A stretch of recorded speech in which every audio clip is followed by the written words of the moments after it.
Hello everyone. आपण आत्तापर्यंतच्या लेक्चरमध्ये बघितलं होतं what is mean by quantum number, principal quantum number, azimuthal quantum number आणि मॅग्नेटिक क्वांटम नंबर. आता आपल्याला नेक्स्ट क्वांटम नंबरकडे बघायचं, म्हणजे तेच क्वांटम नंबरची चौथी टाईप, त्याला आपण म्हणतो स्पाइन क्वांटम नंबर. कोणतं म्हणतो? Spine quantum number. आता आपण एक थोडंसं रिव्हिजन देऊ. ठीक आहे. आता मला सांगा, प्रिन्सिपल क्वांटम नंबरमध्ये आपण जसा शेल नंबर आणि साईज डिटरमाइन करतो, ॲझिमुथल क्वांटम नंबरमध्ये सबशेल आणि त्याचा सबशेल आणि शेप ऑफ दॅट सबशेल आपण डिटरमाइन करतो, जे की सबशेल असतात SPDF ते. आणि त्याच्यानंतरचा जो क्वांटम नंबर होता तो म्हणजे मॅग्नेटिक क्वांटम नंबर. त्यामध्ये आपण त्याचं ओरिएंटेशन काय आहे हे डिटरमाइन करतो. आलं लक्षात? म्हणजे जर S ऑर्बिट असेल त्यामध्ये किती S शेल असेल त्यामध्ये किती ऑर्बिटल्स असतात, P असेल तर त्यामध्ये किती ऑर्बिटल्स असतात, आपण हे कॅल्क्युलेट केलं आणि त्याचा एक फॉर्म्युला पण आहे, ते सुद्धा आपण फॉर्म्युला डिटरमाइन केला. बरोबर आहे. तर त्याच्या पुढची स्टेप म्हणजे त्याचं पुढचं पार्ट म्हणजे स्पाइन क्वांटम नंबर. आपल्याला माहिती जे पहिले 3 क्वांटम नंबर जे आहेत ते आपल्याला स्कॉडिंजरच्या वेव्ह इक्वेशनचे इव्हॅल्युएशन आहे. बरोबर आहे. त्या स्कॉडिंजरचं वेव्ह इक्वेशन जे काही इव्हॅल्युएशन आहे ते पहिले 3 क्वांटम नंबर होते. नंतरचा जो चौथा क्वांटम नंबर आहे तो कोणता आहे? Spine quantum number. ह्याला आपण डिनोट करतो, denoted by S or MS. काय म्हणते? चौथा जो क्वांटम नंबर आहे तो स्पाइन क्वांटम नंबर आहे. त्याला आपण कशाने डिनोट करतो? एक तर S नी किंवा MS नी. आलं लक्षात? जसं आपण प्रत्येकामध्ये त्याचं स्पेसिफिसिटी आहे, तसे या स्पाइन क्वांटम नंबरमध्ये आपण त्या इलेक्ट्रॉनची काय डिटरमाइन करतो? Direction of electron. काय करतो? Direction of that electron determine करतो. इलेक्ट्रॉनची डायरेक्शन कशी आहे. आता डायरेक्शन कशी आहे, जर मी तुम्हाला सांगितलं तुम्ही मला फिरवून दाखवा स्वतः भोवती. एक second. Direction of electron on its own axis, at it on its own axis. स्वतःच्या ॲक्सिस भोवती त्याला जी काही डायरेक्शन आहे रोटेशनची त्याला आपण काय म्हणतो? त्याचं स्पाइन क्वांटम नंबर. आलं लक्षात? आता मला सांगा, जर मी तुम्हाला सांगितलं तू मला फिरून दाखव, तर तुम्ही कसं फिरणार? एकतर क्लॉकवाईज डायरेक्शननी फिरणार किंवा अँटी क्लॉकवाईज डायरेक्शन. बरोबर आहे. तसंच इलेक्ट्रॉनचं असते. इलेक्ट्रॉन सुद्धा 2 डायरेक्शननी फिरतो. कोणता कोणता? एक तर क्लॉकवाईज आणि दुसरा कोणता आहे? Anti clockwise. आलं लक्षात? आपण कोणता क्लॉकवाईज आणि अँटी क्लॉकवाईज. आता क्लॉकवाईजमध्ये जर आपण प्लस हाफ घेतलं आणि दुसरं कोणतं अँटी क्लॉकवाईज म्हणजे मायनस हाफ. ही काय झाली? एका ऑर्बिटलमध्ये प्रेझेंट असलेला, for example me 1s orbital काढलं, त्यामध्ये हा S ऑर्बिटलचा डब्बा, त्या डब्यामध्ये किती इलेक्ट्रॉन असतात? 2 इलेक्ट्रॉन. बरोबर आहे. किती असतात? 2 इलेक्ट्रॉन. तर ते 2 इलेक्ट्रॉनची डायरेक्शन कधीच सेम नसती. काय म्हणते? त्या डब्यामध्ये प्रेझेंट असलेल्या इलेक्ट्रॉनची डायरेक्शन कधीच सेम नसती. 2 इलेक्ट्रॉन प्रेझेंट असतात, पण त्यामध्ये त्यांची डायरेक्शन एक अपवर्ड असेल आणि दुसरी कोणती? डाऊनवर्ड. कशामुळे? त्याच्या रोटेशनमुळे. बरोबर आहे. एकतर अपवर्ड डायरेक्शननी रोटेट होईल किंवा दुसरं कोणता? डाऊनवर्ड डायरेक्शननी, म्हणजे क्लॉकवाईज डायरेक्शननी रोटेट होणार किंवा अँटी क्लॉकवाईज. तोच जर क्लॉकवाईज असेल त्याला आपण अपवर्ड डायरेक्शननी शो करतो, तेच जर अँटी क्लॉकवाईज रोटेट झाला तर त्याला आपण कशाने शो करतो? डाऊनवर्ड ॲरोनी. आलं लक्षात? असं मग नंतर हे काय झालं? Spine quantum number. मग नंतर हळू त्याच्यामध्ये डेव्हलपमेंट झाली. मग पौलीज नावाचा जो शास्त्रज्ञ होता, पोलिश सायंटिस्ट, त्यांनी काय सांगितलं? त्याच्या एक्सप्लोजन प्रिन्सिपलवरून असं लक्षात आलं की त्याचं म्हणणं असं होतं की जर आपण फॉर एक्झाम्पल 1s2 जर ऑर्बिटल डिटरमाइन केलं. कोणता? 1s2. आता 1s2 ऑर्बिटल आहे, त्याचं मी तुम्हाला जर सांगितलं की 1s ऑर्बिटलचं मला त्याचा शेल सांगा, सबशेल सांगा, तर तुम्ही काय करता? कसं काढता? बघू. आपल्याला माहिती हे 1 आहे, ते आपण काय समजतो? याला प्रिन्सिपल क्वांटम नंबर. S आहे त्याच्यामध्ये सबशेल डिटरमाइन करतो, म्हणजे ते कोणतं झालं? ॲझिमुथल क्वांटम नंबर. बरोबर. त्याच्यामध्ये आपण काय डिटरमाइन करणार? सबशेल. आता फॉर एक्झाम्पल, आता जर मी तुम्हाला सांगितलं या मला 1s ऑर्बिटमधले जे काही इलेक्ट्रॉन आहे त्याचं मला डिटर्मिनेशन करून दाखवा. मला सांगा या 4 क्वांटम नंबरमध्ये त्याची अरेंजमेंट कशी होती. तर आता आपण बघू त्याची अरेंजमेंट कशी होती. आपल्याला माहिती आहे एका ऑर्बिटलमध्ये किती इलेक्ट्रॉन असतात 2. मॅक्झिमम किती असतात 2. आता बघू हा इलेक्ट्रॉन फर्स्ट आणि इलेक्ट्रॉन सेकंड. हा इलेक्ट्रॉन फर्स्ट आणि हा इलेक्ट्रॉन सेकंड. आपल्याला बघायचं आहे 1s ऑर्बिटमध्ये. कशामध्ये 1s ऑर्बिटमध्ये. आता मला सांगा बरं 1s ऑर्बिटमध्ये पहिल्यांदा आपण बघू प्रिन्सिपल क्वांटम नंबर, नंतर बघू ॲझिमुथल क्वांटम नंबर, नंतर बघू मॅग्नेटिक क्वांटम नंबर आणि लास्ट कोणता आहे स्पाइन क्वांटम नंबर. हे आपण स्टडी केलं. आता मला सांगा 1s आहे. 1s असल्यामुळे प्रिन्सिपल क्वांटम नंबर किती असेल त्याचा 1 पहिल्या इलेक्ट्रॉनचा. नंतर ॲझिमुथल क्वांटम नंबर किती असणार इथं यस दिसत आहे. यसची व्हॅल्यू किती असती 0. नंतर यम यलची व्हॅल्यू 0 म्हणजे यमची सुद्धा किती येणार 0. आलं लक्षात. आता राहिला प्रश्न स्पाइन क्वांटम नंबरचा. आपल्याला माहिती स्पाइन क्वांटम नंबर म्हणजे त्या ऑर्बिटलमधले जे काही इलेक्ट्रॉन आहेत ते 2 डायरेक्शननी रोटेट होतात. एक तर क्लॉकवाईज डायरेक्शननी रोटेट होतात किंवा अँटी क्लॉकवाईज डायरेक्शननी. बरोबर आहे. मग आता मला सांगा ह्याची जर व्हॅल्यू हा जर समजा क्लॉकवाईज डायरेक्शननी रोटेट झाला तर दुसरा इलेक्ट्रॉन ॲटोमॅटिकली कोणत्या डायरेक्शननी रोटेट होईल अँटी क्लॉकवाईज. आणि बाकीचं जे काही त्याचं प्रिन्सिपल क्वांटम नंबर असेल ॲझिमुथल असेल किंवा मॅग्नेटिक असेल ते सुद्धा कसं येईल सारखं. बघा बरं ह्या इलेक्ट्रॉनचा 1 0 0. बरोबर आहे. आता मला सांगा मी तुम्हाला जर विचारलं या एका ऑर्बिटमध्ये प्रेझेंट असलेले हे जे 2 इलेक्ट्रॉन आहेत त्याचा क्वांटम नंबर सेम येईल का. बघा 1 1 0 0 0 0 इथं प्लस हाफ आहे इथं मायनस हाफ आहे. मग हा क्वांटम नंबर सेम येईल का नाही.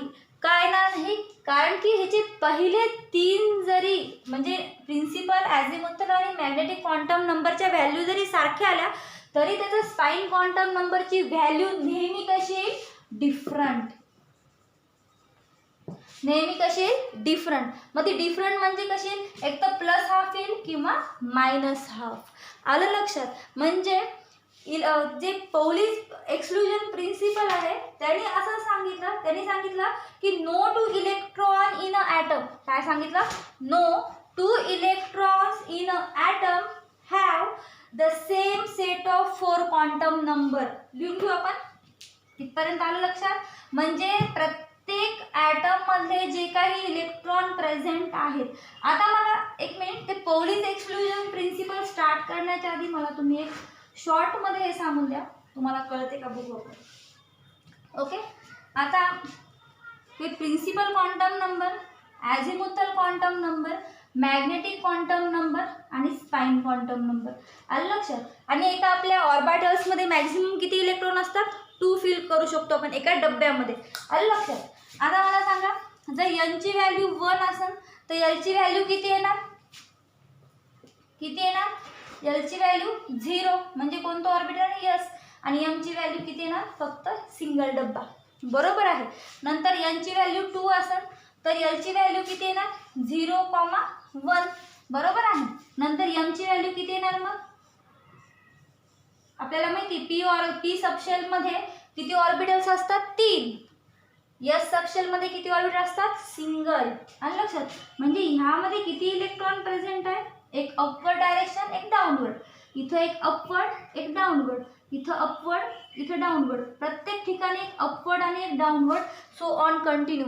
आता मला सांगा ह्या ठिकाणी आपण आतापर्यंत 2 फॉर्म्युले बघितले की एका शेलमध्ये किती ऑर्बिटल्स असतात आणि एका सबशेलमध्ये किती ऑर्बिटल्स असतात.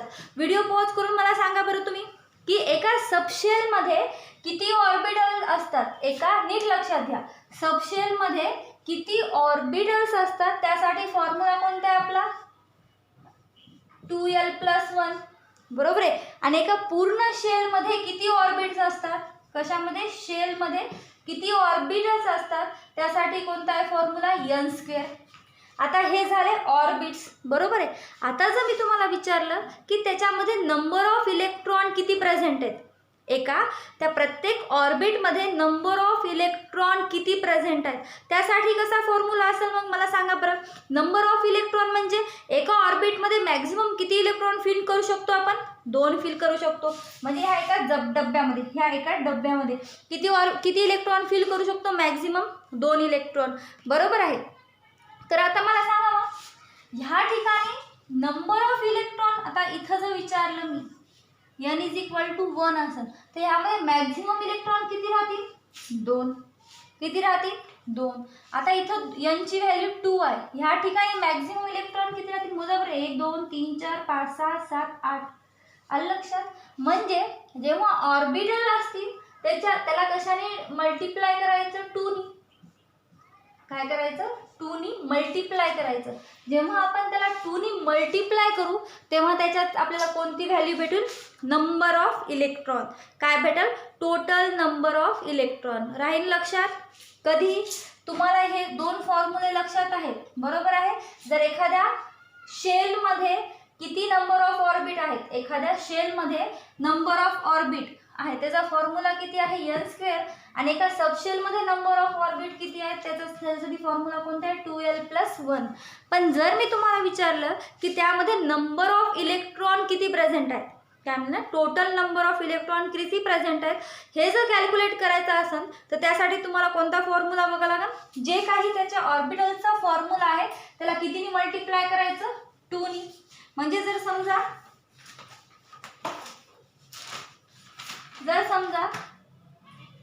असा जर त्याचा फॉर्म्युला आपण लिहिला,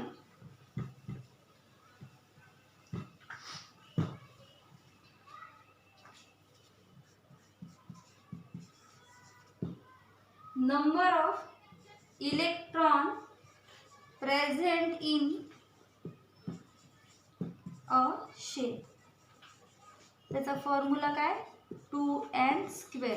बरोबर आहे. कोणता आहे, 2n². आता सांगा, लिहून घ्या चला. Number of electron present in a subshell, त्याचा फॉर्म्युला बघा काय आहे. आपल्याला माहिती सबशेलमध्ये ऑर्बिटल्स कसं डिटरमाइन करतो, 2l+1. आणि आपल्याला माहिती आहे एका ऑर्बिटमध्ये किती इलेक्ट्रॉन असतात, 2. म्हणजे जेवढी काही त्याची व्हॅल्यू येईल त्याला कितीने मल्टिप्लाय करायची, 2 नी. आलं लक्षात. हे काय झाला त्याचा फॉर्म्युला. आतापर्यंत आपले किती फॉर्म्युले झाले, 5 ते 6 झाले असतील फॉर्म्युले. पहिला कोणता होता formula, number of subshell in a shell = number of shell, हा पहिला फॉर्म्युला होता. दुसरा फॉर्म्युला होता हा की number of orbitals present in a subshell, तो फॉर्म्युला आहे 2l+1. Number of orbital present in a shell, त्याचा फॉर्म्युला आहे n². नंतर number of electron present in a shell, त्याचा फॉर्म्युला आहे 2n². And number of electron present in a subshell, त्याचा formula आहे 2l+1. And last म्हणजे number of electron in a orbit. Number of electron in a orbit, एका ऑर्बिटमध्ये किती electron राहतात, मग 2 electron. आलं लक्षात. एका ह्या ऑर्बिट म्हणजे हा डब्बा, ह्या डब्यामध्ये किती इलेक्ट्रॉन राहतात, 2 इलेक्ट्रॉन. आलं लक्षात. आता मला सांगा बरं एक गोष्ट, हे सगळं तुम्ही लिहून घेतलं का, लिहून घ्या पटकन.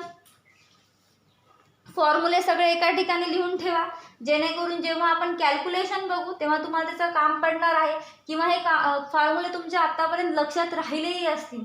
आलं लक्षात. म्हणजे आपण सिम्पली असं म्हणू शकतो का, जर एका ऑर्बिटमध्ये 2 इलेक्ट्रॉन आहेत ते कधी पण 2 इलेक्ट्रॉन सेम राहत नाहीत. का राहत नाहीत, कारण की त्याचा प्रिन्सिपल क्वांटम नंबर, ॲझिमुथल आणि मॅग्नेटिक क्वांटम नंबरची व्हॅल्यू जरी सेम असली पण त्याला डिफरन्शिएट करायचं काम कोण करते, हे स्पाइन क्वांटम नंबर. कोण करते, स्पाइन क्वांटम नंबर. राहील लक्षात इथपर्यंत. ठीक आहे. फॉर एक एक्झाम्पल घेऊ. बरोबर आहे. ते एक्झाम्पल बघा. मी तुम्हाला क्वेश्चन विचारला, समजा find the number of orbitals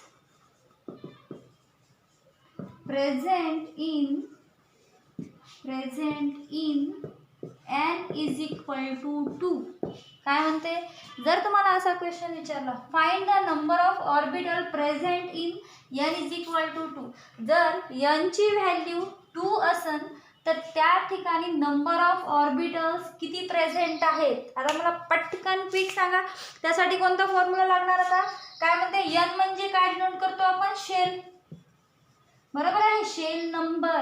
मग एका शेलमध्ये नंबर ऑफ ऑर्बिट किती आहे, त्यासाठी कोणता फॉर्म्युला आहे, गुड. कोणता आहे, n².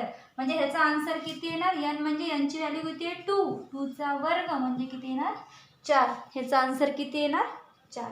जर मी तुम्हाला असं विचारलं, फाइंड आउट, एवढं लक्षात आलं तुम्हाला. दुसरा क्वेश्चन असा विचारला, find out number of electron, नीट लक्षात द्या, find out the number of electron present in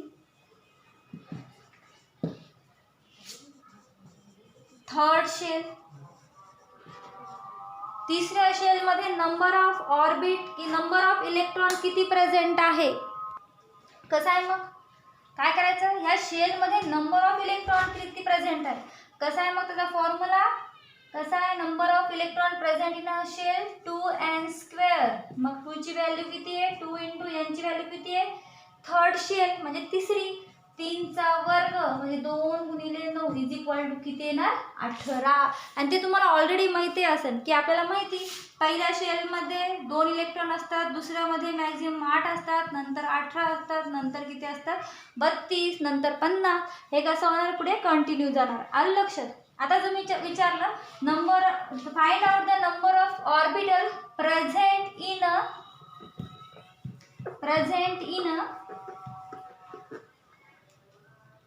L is equal to 2, sorry, L is equal to 0 subshell. L is equal to 0 subshell. जर असं विचारलं तर काय येईल, किती येणार, नंबर ऑफ ऑर्बिटल किती प्रेझेंट आहे त्याच्यामध्ये. चला फॉर्म्युला पटपट सांगा. सबशेलमध्ये नंबर ऑफ ऑर्बिटल किती प्रेझेंट आहे, त्यासाठी फॉर्म्युला कोणता आहे आपला, 2l+1. कोणता आहे, 2l+1. चला l ची व्हॅल्यू किती, इथं 0 म्हणजे 2 × 0+1 इज इक्वल टू 1. आणि आपल्याला माहिती s सबशेल असेल त्यामध्ये किती ऑर्बिट प्रेझेंट असतात, फक्त 1. आणि जर इलेक्ट्रॉन विचारलं ह्याचेच तर किती येणार, मग 2. ह्याला कशाने मल्टिप्लाय बाय 2. बरोबर आहे, 2 येतील. इलेक्ट्रॉन विचारलं तर 2 येतील आणि फक्त ऑर्बिट विचारलं तर किती, 1. आलं लक्षात. असे क्वेश्चन तुम्हाला एक्झाम मध्ये विचारले जातील. बरोबर आहे, हे लक्षात ठेवायचे. आपण त्याच्यावर त्याचा एक व्हिडिओ पण करणार आहोत की एक्झाम मध्ये कसे क्वेश्चन विचारतात तुम्हाला, जेणेकरून ते तुम्हाला सॉल्व्ह करायला इझी जाईल. ओके, चला आता आपल्याला नेक्स्ट कन्सेप्ट कडे वळायचं आहे. तुम्हाला आतापर्यंत क्वांटम नंबरचा सेट कळाला असेल. बरोबर आहे की एक्झॅक्ट एका स्पेसमध्ये इलेक्ट्रॉनची एक्झॅक्ट पोझिशन कशी असते. बरोबर आहे, हे तुम्हाला या क्वांटम नंबरवरून कळालं असेल. आणि त्यांनी हे पण सांगितलं की स्पेसमध्ये एका ठिकाणी 2 वस्तू राहू शकत नाही. म्हणजे आपले इलेक्ट्रॉन जे आपण सांगितले की ऑर्बिटमध्ये 2 इलेक्ट्रॉन राहतात, पण त्यांची डायरेक्शन वेगळी असल्यामुळे ते त्या ठिकाणी ते सिच्युएट म्हणजे प्रेझेंट राहू शकतील. पण जर डायरेक्शन त्याची जर सेम असेल तर ते त्या ठिकाणी प्रेझेंट राहू शकत नाही. आलं लक्षात. मग तसाच एक नेक्स्ट सायंटिस्ट आला पौली नावाचा. पौलीचा एक्सक्लुजन प्रिन्सिपल असं सांगते की त्याचं म्हणणं असते की प्रत्येक ऑर्बिटलमध्ये जे काही इलेक्ट्रॉन आहेत ते कसे फील होतात. बरोबर आहे.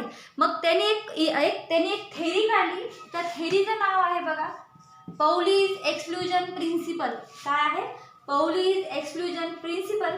त्या प्रिन्सिपलमध्ये त्यांनी काय डिटरमाइन केली, कॅपॅसिटी. काय डिटरमाइन केली, कॅपॅसिटी. कशाची, capacity of an orbit to accommodate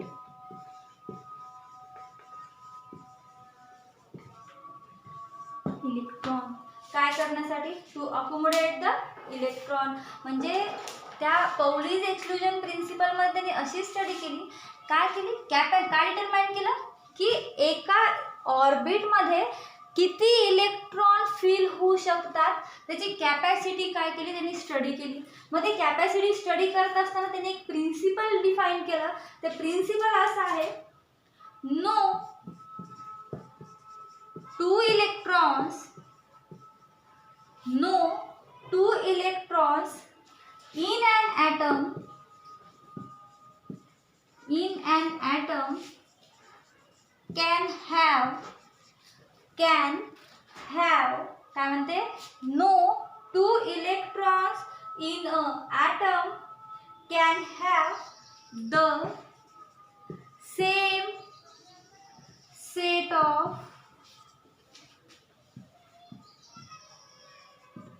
quantum number. काय म्हणते, know the same set of quantum number किंवा सेट ऑफ, इथं तुम्ही 4 लिहू शकता, 4 क्वांटम नंबर. म्हणजे ह्याचा मिनिंग असाच आहे की जेव्हा आपण सांगितलं की कॅपॅसिटी ऑफ ऑर्बिट, त्या ऑर्बिटची कॅपॅसिटी किती असणार आहे, 2 इलेक्ट्रॉनची, बरोबर आहे. मग त्या 2 इलेक्ट्रॉन म्हणजे no 2 electrons in an atom, त्या ॲटममध्ये प्रेझेंट असलेले 2 इलेक्ट्रॉन, त्या ऑर्बिटमध्ये प्रेझेंट असलेले 2 इलेक्ट्रॉनचा क्वांटम 4 क्वांटम नंबरचा सेट कधी पण सेम नसतो. काय नसतो, can have the same set of 4 quantum number. पहिल्यांदा स्टार्टिंगला काय, नो म्हणजे नसतो. काय नसतो, पौली सांगतो की तुमचे principal quantum number, azimuthal quantum number, magnetic quantum नंबरचा सेट जरी सेम असला त्या पर्टिक्युलर इलेक्ट्रॉनचा, पण त्याचा स्पाइन क्वांटम नंबरचा सेट कधी पण सेम नसतो. तो नेहमी कसा राहील, एकतर क्लॉकवाईज डायरेक्शन किंवा अँटी क्लॉकवाईज डायरेक्शन, म्हणजे त्याची व्हॅल्यू नेहमी एकतर प्लस राहील किंवा त्याची व्हॅल्यू कशी राहील, मायनस राहील. आलं लक्षात? हे कोण सांगते, पौलीज एक्सक्लुजन प्रिन्सिपल रिपीट करते. काय म्हणते, no 2 electrons in an atom can have the same set of 4 quantum number. आलं लक्षात? कळत आहे सगळ्यांना? काय म्हणते पौली की आता फॉर एक्झाम्पल आपण बघितलं होतं त्याचं, परत सांगते की जर तुम्हाला 1s2 ऑर्बिट जर हे सांगितलं, मी काय सांगितलं, 1s2, ह्यामध्ये 1 म्हणजे काय असते, रिपीट करा, प्रिन्सिपल क्वांटम नंबर, s म्हणजे काय झालं, ॲझिमुथल क्वांटम नंबर, आणि हे काय झालं, त्याचे इलेक्ट्रॉन्स. ठीक आहे. आता मला सांगा बरं, 1 म्हणजे आपल्याला माहिती प्रिन्सिपल क्वांटम नंबर, s म्हणजे ॲझिमुथल क्वांटम नंबर, आणि 2 म्हणजे इलेक्ट्रॉन्स. पौलीनी सांगितलं की एका ऑर्बिटमध्ये मॅक्झिमम किती इलेक्ट्रॉन फिल करू शकतो आपण, 2 इलेक्ट्रॉन मॅक्झिमम फिल करू शकतो. फक्त त्याची डायरेक्शन कशी पाहिजे, वेगळी, आणि ती ऑलरेडी असतीच, कारण की त्याची रोटेशन आपल्याला माहिती, त्या शेलमध्ये जे काही इलेक्ट्रॉन आहेत ते नेहमी रोटेट होत असतात, बरोबर आहे. मग ते इलेक्ट्रॉन एकतर पहिला जर समजा क्लॉकवाईज डायरेक्शननी रोटेट झाला तर दुसरा ऑटोमॅटिकली कोणत्या डायरेक्शननी रोटेट होईल, अँटी क्लॉकवाईज डायरेक्शननी. ही गोष्ट नेहमी लक्षात ठेवायची. मग या 1s2चा आता आपण दुसरं घेऊ, थांबा, 4s घेऊ. ठीक आहे. आता 4s2चा आपल्याला माहिती, 4s2चं काय असणार सेट, आता सांगा, क्वांटम नंबर सेट, n म्हणजे प्रिन्सिपल, l म्हणजे ॲझिमुथल, नंतर मॅग्नेटिक अँड लास्ट स्पाइन. बघा इथं पहिला इलेक्ट्रॉन अँड सेकंड इलेक्ट्रॉन. ठीक आहे. आता सांगा 4 म्हणजे n, s ची व्हॅल्यू इथं किती येणार, 0. आपल्याला माहिती s ची 0 असती, p ची 1 असती, नंतर d ची 2 असती, आणि f ची किती असती, 3. ओके. l ची 0 मध्ये m ची सुद्धा किती येणार, 0, आणि इथं किती येणार, +1/2. नंतर दुसऱ्या इलेक्ट्रॉनसाठी सुद्धा n ची व्हॅल्यू किती येणार, 4. s असल्यामुळे l ची व्हॅल्यू 0, l ची 0 म्हणजे m ची सुद्धा किती असणार, 0. पण जो दुसरा इलेक्ट्रॉन आहे त्याची रोटेशन कशी असेल, अपोजिट डायरेक्शन, कशाच्या?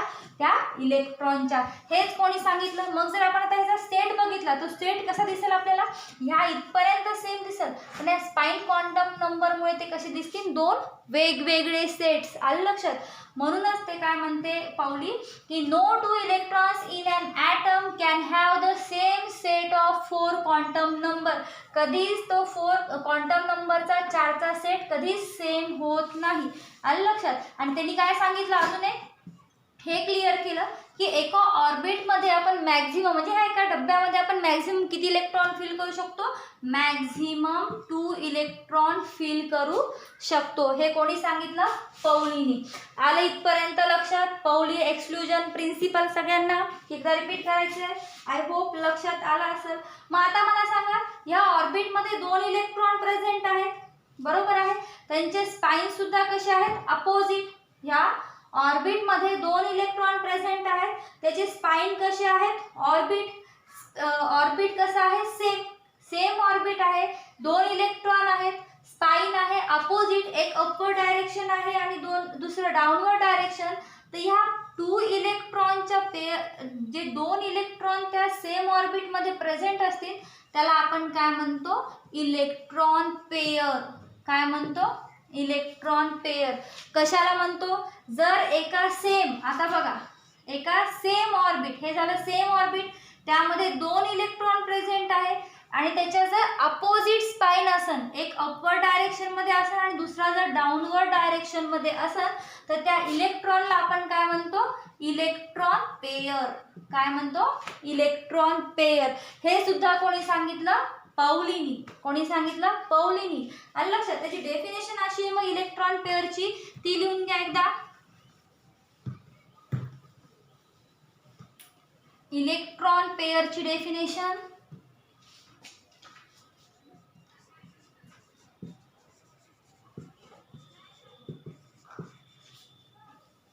the two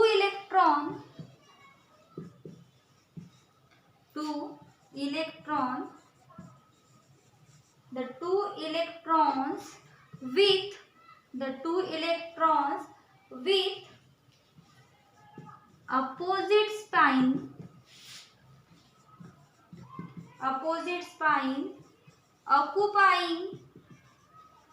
occupying the same orbit called as electron pair. काय म्हणतो? Electron pair. कळलं का? ह्या फॉर एक्झाम्पल घ्या, ह्यामध्ये हे जे 2 एका सेम ऑर्बिटमध्ये जे 2 इलेक्ट्रॉन अपोजिट स्पाइननी दिसतात त्यांना आपण काय म्हणतो? Electron pair. हे सुद्धा कन्सेप्ट कोणी क्लिअर केला? पौलीनी. आणि आपण त्याचे जे काही एका ऑर्बिटमध्ये नंबर ऑफ इलेक्ट्रॉनचा जो फॉर्म्युला कॅल्क्युलेट केला, कोणता आहे? 2n²चा. हा फॉर्म्युला सुद्धा कोणी डिस्कवर केला? या पौलीनी. आलं लक्षात? मग या पौली एक्सक्लुजन प्रिन्सिपल तुम्हाला लक्षात आले का? आय होप तुम्हाला हे डाऊट क्लिअर झाले असतील आणि कसं कॅल्क्युलेट करायचं ते पण कळलं असेल. आपण ह्याच्यावर जे काही MCQs विचारतात त्याची आपण प्रॅक्टिस करून घेणार आहोत, तेही पुढच्या व्हिडिओमध्ये. ओके, त्याआधी मला सांगा, ही गोष्ट तुम्हाला सगळ्यांना आली लक्षात? सगळे डाऊट क्लिअर झाले? ओके, आता आपण आपलं पुढच्या लेक्चरमध्ये बघू की हे जे 2 आहेत, बरोबर आहे, ह्याची डायरेक्शन 1s असल्यामुळे एकच ऑर्बिट असतात, बरोबर आहे? एकच ऑर्बिट असतात, त्यामुळे एकच ऑर्बिटमध्ये ते एक अपवर्ड डायरेक्शन आणि डाउनवर्ड डायरेक्शनमध्ये मावून जातील. पण ह्याच्यानंतर यस नंतर पी असते, डी असते, एफ असते. पी मध्ये मॅक्झिमम 3 ऑर्बिट असतात, डी मध्ये 5 असतात आणि एफ मध्ये किती असतात? 7. तर ह्या ठिकाणी ह्यामध्ये इलेक्ट्रॉनची अरेंजमेंट कशी करणार आपण? कशी करणार? एक तर दोन्ही एकदाच फिल करत राहतील की आधी सगळे एकदा फिल करणार, परत मग सगळे अपवर्ड डायरेक्शनचे फिल करू, नंतर डाउनवर्ड, की सगळे एकदाच कशी फिल करणार? बरोबर आहे. त्यासाठी आपल्याला नेक्स्ट रूल बघायचा आहे, तो म्हणजे हर्ट्झ रूल. कोणता रूल बघायचा आहे? Hertz rule. तर आता आपण बघू पुढच्या लेक्चरमध्ये हर्ट्झ रूल काय म्हणते. पौलीचं तर आपल्याला क्लिअर झालं की पौलीने असं सांगितलं, बरोबर आहे. काय सांगितलं? माहिती सगळ्यांना. आता आपण बघू हर्ट्ज काय सांगते ते बघू आपल्या पुढच्या लेक्चरमध्ये. तोपर्यंत भेटू पुढच्या लेक्चरला. तोपर्यंत बाय.